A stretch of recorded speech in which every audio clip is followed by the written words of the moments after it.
atamızın bir gecede görün zatlar düşünün. Ey yarınlar canay Müslümanlar.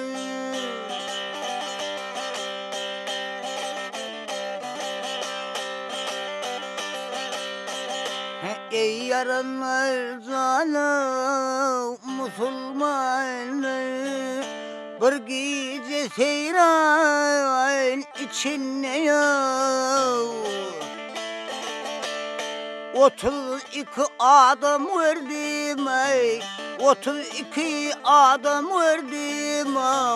ol Şahı Merdan içinde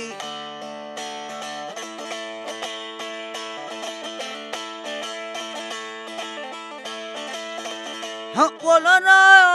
verdim men salamı Sordular sağlık hem kelamı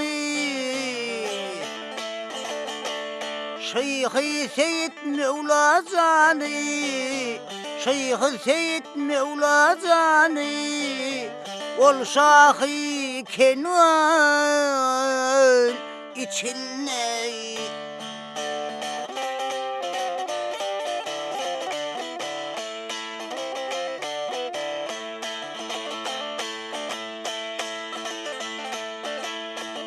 Sultan ve İstan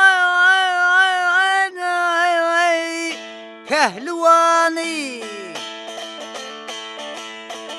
Hekim ata yarim Süleyman'ı Hoca Yusuf Hemedani Hoca Yusuf Hemedani ol Şahı ol Yedi Merdan içinde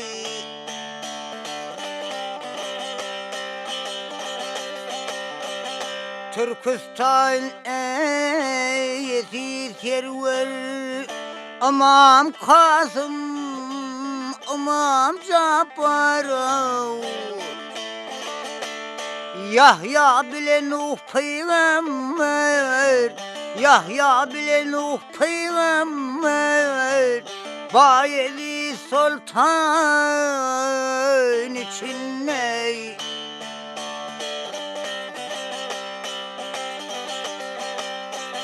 Mağtam uluyacana usarım çoktur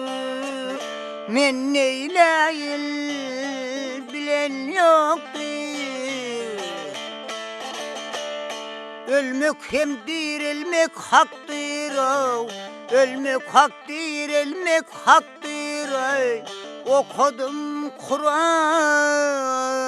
içinde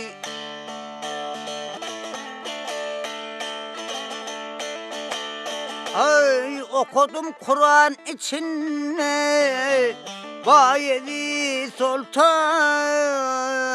içinde